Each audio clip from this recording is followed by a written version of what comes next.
what has happened in recent years as a result of AI and other technologies, the scams have become so sophisticated that really anyone at any age, sadly, can fall victim. In 2023, people age 60 and older lost $3.4 billion to scams. That's billion with a B. But it was likely even more than that. That's because only 1 in 25 cases get reported. And here to talk with me about elder scams and what you can do to prevent yourself from becoming a victim is Matt Sommer from Janus Henderson. Matt, welcome. Thank you for having me. Oh, it's a pleasure, and it'll be a pleasure to have you talk more about a topic that's near and dear to my heart. Let's start with, why are so many people falling victim to elder scams and schemes? Well, the fraudsters are becoming more and more sophisticated. And as a result, their scams are taking advantage of many more people. The fraudsters tend to focus on those individuals who are ages 60 and older. They're going to go where the money is. And the people who are ages 60 and older really have amassed more wealth than the younger generations. But beyond that, historically, when we thought about this particular topic, it was always associated with people who are suffering from some type of cognitive decline. And that's still very much the case. But what has happened in recent years as a result of AI and other technologies, the scams have become so sophisticated that really anyone at any age, sadly, can fall victim. Yeah. So I do want to get to some of the root causes and especially who is vulnerable. But I also want you to maybe talk about how people who have become victimized, what they should do. The data shows that only about 25% of victims recover their funds. And so for someone who's discovered that they've become a victim, what's their immediate steps? What should they do? Like call the local police, call the FBI, call the Justice Department? What do they do? Well, the very first thing I would suggest that they do is get in touch with the Institute of Gerontology at Wayne State University.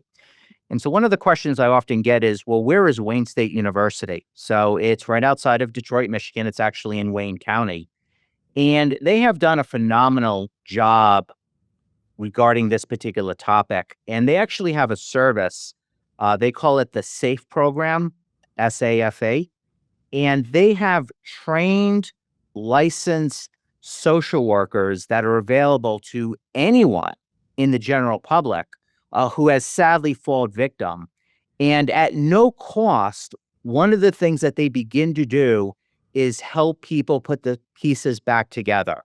So that will include getting in touch with law enforcement. That would include dealing with the banks and the credit card companies.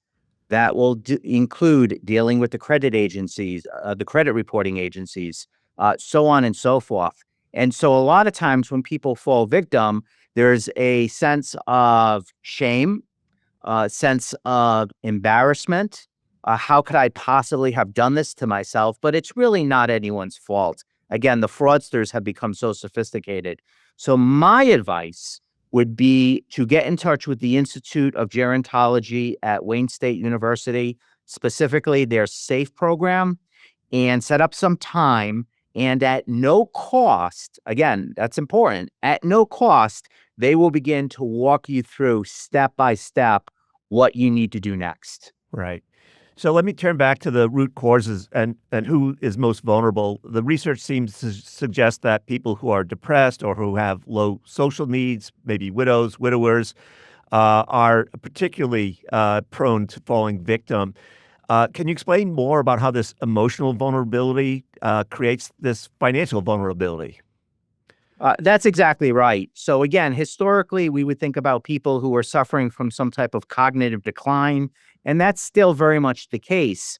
But also, fraudsters are finding ways to take advantage of older individuals who may be suffering from a little bit of depression, some loneliness. Their social needs are not being met. And as a result, fraudsters are finding it easy to, one, connect with these people, and two, weave a story that would sound very, very compelling. So it's not necessarily about some type of cognitive decline. It's just simple depression, loneliness, looking for some type of social needs fulfillment. There's another category, which are people who are suffering from some type of health or physical impairment. And as a result, they tend to have a lot of people coming and going in and out of their homes. So it could be nurses, it could be other healthcare professionals, it could be people who are just simply helping with some type of custodial care. And what that does is it provides access. So again, it's not necessarily a function of cognitive decline, it's a function of more people having more opportunity to take advantage of being in a position of trust. Yeah. So, yes, cognitive decline is still a warning sign, but it's not the only warning sign. And that's really how this topic has changed so much over the last 10 years. Yeah. I believe the research also shows that people of color and also those with low financial literacy are also vulnerable. Is that correct? That's exactly right. So when we talk about this topic of financial exploitation, there are a number of different types of scams. And one of the scams that's frequently used is investment scams. Now, it would make my life a lot easier, or to make your life a lot easier, or to make everyone's life a lot easier if there was such thing as 20% guaranteed every year. But sadly, that doesn't exist. And so one of the things that we saw, particularly 3, 4 years ago, when interest rates were so low, people were hungry for return. People were hungry for yield. And as a result, we saw an uptick in investment scams. And that really goes hand to hand with financial literacy. So people who have not yet received proper education and training on things like compounding interest, the effect of inflation, the benefits of diversification, so on and so forth, do find themselves a little bit more susceptible. Yeah. It seems like, at least the research I've read in the FBI report, suggests that crypto is at the heart of some of these investment scams. Can you maybe talk a little bit about how it's being used? Absolutely. So the way that fraudsters tend to cover their tracks is to insist on payment in some type of cryptocurrency. So that's not to suggest that cryptocurrency in and of itself is a scam. I'm not suggesting that at all. I want to make sure I'm clear. The way that fraudsters are covering their tracks is that they are receiving payment or suggesting that people go to a kiosk, which is some type of cryptocurrency kiosk. And that's how they cover their tracks. So if in fact you get a call or an email or a letter and it's unsolicited and something maybe doesn't seem right, perhaps it seems a little bit off at first blush. One of the warning signs that people can be on the lookout for is whether or not the sender is asking for payment in cryptocurrency. And if in fact they are, that's probably flashing red, a warning sign that something just isn't what it seems. Yeah. So in the FBI report, there's a mention of numerous types of scams. One that I want to talk about is what I would refer to as the grandparent scam, and how Yes. AI is making this particularly troubling, in part because people can now clone someone's voice. So maybe in the past, a grandparent might have received a call that said something like this: "Hey, Grandpa, do you know who this is?" And Grandpa would say, "It's Johnny," and then the voice would say, "Yeah, it's Johnny. I'm stuck in Mexico," and blah blah blah. Today, they have Johnny's voice. AI can now deepfake his voice, and now these grandparent scams are becoming even more insidious. Talk a little bit about what you're seeing there, and then what grandparents could or should be doing to prevent themselves from being scammed by deepfake videos and voices. Sure. And it's not just grandparents, it's also parents. So what's happening is that the fraudsters are going on TikTok and Instagram and they're using AI to capture a voice digital print of young people. And then they're subsequently using that technology to call a parent or a grandparent impersonating that young person. And it normally goes something like this. Help. There was a terrible car accident. People are hurt. Because it was my fault, I'm in jail. Can you please bail me out? I have a court appointed attorney. Can you call him or her? So, what is a parent or a grandparent going to do when they receive a telephone call from a loved one who's clearly in some type of distress? Well, you're going to pick up the phone and you're going to call the court appointed attorney. and it rings once or twice and it's picked up and you're talking to someone purporting to be your loved one's court-appointed attorney, and yes, I can get him or her out of jail. This is the bail. This is my fee. Oh, by the way, I'm going out of town for 2 weeks. So in order to get this done today, please submit payment as soon as possible. And what are they going to ask for in terms of payment? Cryptocurrency. And the whole thing tends to be a scam. And so, again, this really gets back to the fact that we're beyond cognitive impairment. It is very, very easy to fall victim. And so, what a lot of families have done is they've begun to use passwords, just real simple passwords that only the family knows about. So, if in fact I receive a call out of the blue and I have every reason to believe that it's you, I may ask, what was your high school mascot? Which only you and I are going to know. And that may be one way in terms of weeding out the fraudsters before they get too deep into our lives. Yeah, I'm told another tactic might be to hang up and then actually call Johnny's cell phone or Johnny's parent to ask them where they are. Is that an effective way to sort of combat this? That's another great tool. Sometimes we receive an unsolicited call, purportedly from the utility company, or purportedly from a technology company, or purportedly from the U.S. Postal Service. And that person is putting us under a tremendous amount of pressure to do something now. I would submit that there are very few things in life that need to be done now. But a great way, again, in terms of weeding these things out, is to say, you know what, now's not a great time.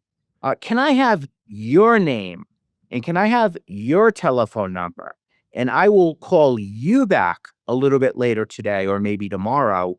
And if in fact it's a scam, that person's going to look to get off the phone and move on to the next potential victim.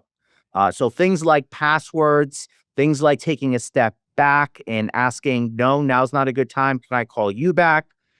Things like being on the lookout for cryptocurrency as a form of payment. These are all things that we can do to protect ourselves because, again, this unfortunately isn't going anywhere because the fraudsters have become quite good at it. Yeah. Matt, we're going to take a quick break. And when we come back, I want to talk about romance scams and something called pig butchering. So don't go away. We'll be right back. Welcome back to Decoding Retirement. I'm speaking with Matt Sommer from Janus Henderson, and we're talking about elder scams and what you can do to protect yourself from being scammed and schemed. Matt, before we took a break, I promised that we would talk about romance scams and something called pig butchering. These scams involving romance where someone might reach out to you on Facebook or some social media dating site or something like that are also becoming quite insidious. And we talked about how maybe widows and widowers and people who are lonely are particularly vulnerable to maybe these romance scams. Talk more about what you're seeing there. Yes, this is very sad. Look, the internet is wonderful. And as a result of the internet, many of us are finding the love of our life later in life. And the internet and different types of services that are available make that a little bit easier than perhaps it was years ago. So certainly there's an advantage to this. However, that said, there are fraudsters that are out there looking for seniors who are looking for the loves of their life and purporting to be the perfect match. And all of a sudden, you meet someone online and you get really excited and you get to know that person virtually, of course, for a variety of reasons. It never seems to be a convenient or a good time to meet in person. That never seems to happen. But as a result of looking for that person, maybe being a little bit lonely, the next thing you know, you fall in love and you are genuinely in love with this person. The problem is that this person may not be who he or she says that they are. In fact, they may not even be on this continent, and oftentimes they're not. And the next thing you know, they're starting to ask questions about taking a loan from you. They're starting to ask questions about your IRA and your life insurance beneficiary designations. They're starting to ask questions about how your accounts at the bank are titled. And they're starting to ask a bunch of different types of questions about finances. Again, you're in love with this person and you have every reason to believe that you're in love with this person, but yet you've never met this person live. It's always been sort of in a virtual environment. And really, that's when relatives might come in and intercede. Certainly, if all of a sudden your beneficiary designations change, or if what's customary in terms of withdrawing money from a bank or a brokerage firm begins to change, there's certain compliance flags that may be raised, and people might start asking some questions. So again, this is sad, and this is one of the worst cases of financial exploitation that we tend to see. But it's very common, and unlike the grandparent scam, which we talked about, du- uh, which we talked about before the break, this one is more low tech. This is more low tech. So the key point is that you should always, if someone asks you for money or a loan or your PIN or anything personal as it relates to finances, you should not be ashamed to talk to a loved one. That could be a son or a daughter, it could be a brother or a sister. If you're not sure where to go, you might have a trusted service provider, such as your financial advisor or maybe your CPA, or maybe the people who put your revocable trust together. Don't be ashamed to reach out and say, "Hey, I want to run something by you. It's kind of personal, but can you help me think this through?" You could also preemptively put a phone call in to the SAFE program at Wayne State University, share with them what's going on in your life if you don't want to talk to someone who knows you and they've seen it all, because this is kind of what they do for as their life's calling. And they can help be a sounding board and sort of walk you through next steps. Yeah, one of the techniques I mentioned, pig butchering, and one of the examples that I'm familiar with is that the person who is perpetrating the scam might send someone a fictitious investment statement to say, "Hey, I've been investing in this. I think you might want to do the same, and maybe just put in a small amount to see how it goes." And that's called feeding the pig. And then fattening the pig would be this instance where you show them how much money they're making by investing whatever small amount they did. Again, it's a fictitious investment statement.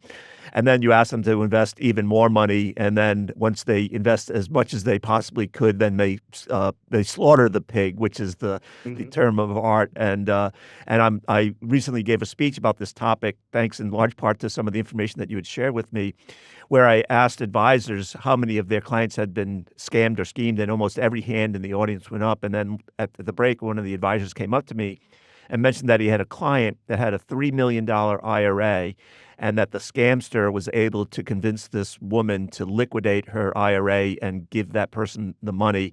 And then that person disappeared, never to be seen from or heard from again. So not only was she out $3 million in her IRA, but she also had to pay taxes on the distribution because it was an ordinary income distribution. Yeah. Add insult to injury. As a corollary to that example, there's something called the lottery scam, where you receive a phone call or a correspondence out of the blue. Today is your lucky day. You've won the lottery, but you have to prepay the taxes in order for us to release the prize. Mm. So you say to yourself, "Okay, let me prepay the taxes. I'm going to have to write a check and send in some money, but I'm going to get even more money once my prize is released." And there's no prize. So they lull you in, and now emotionally you're bought into this idea of a reward, whether it's an investment or a sweepstakes or a lottery of some sort. And even though they keep asking for a little bit more and a little bit more and a little bit more, and you're only one step away, you're so emotionally invested at this point that it's hard to take a step back, cut your losses, and recognize it for what it really is. Yeah. So speaking of recognizing, for families who might be watching this, are there some warning signs that they should be on the lookout for with their loved ones? Well, one of the really sad parts about financial exploitation, and we talked at length about the grandparent scam and the romance scam, is that 60% of the time, 60% of the time, the fraud is perpetrated by someone we know and trust, which is what makes this really, really a tough topic. So a lot of times we talk about things like cybersecurity, where there are people in the shadows We don't know who they are. We don't know where they are. They're just in the shadows. What makes this a little bit different and what makes this so hard is that while that does exist, about 60% of the time it's someone that we know and trust. And so the question becomes, okay, what do we do about it? And so there are a couple of different places to go. One, again, is that trusted family resource. Could also be a trusted service provider. But what a lot of people have found success is, you know what, I don't want to go to someone who knows me. I want to keep my anonymity. Let me work with Wayne State University. So there are a couple of different avenues that are out there. But the key point, I believe, for your listeners is that it's not you. There's no reason to feel shame. There's no reason to feel embarrassment. There are plenty of resources that are out there that are willing to help. And again, this is something that we need to work together on to root it out of our society as best we can. Yeah. You talked about using Wayne State University's SAFE program as a after-the-fact tactic. They also offer a before-the-fact tactic in the form of the olderadultnestegg.com, where someone might be able to determine whether they are susceptible to being scammed or schemed. Talk more about that. Yes, thank you for reminding me. So to access Wayne State University, you go to olderadultnestegg.com. It's one word. So olderadultnestegg.com. And you're just going to find a plethora of resources. You're going to find checklists. You're going to find videos.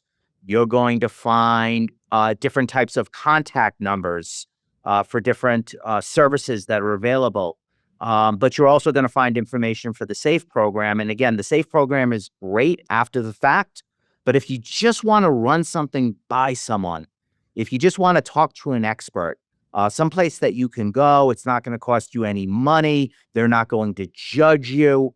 It's just a wonderful service. And that's why we partnered with them, because frankly, I stumbled upon it by accident 3-4 years ago.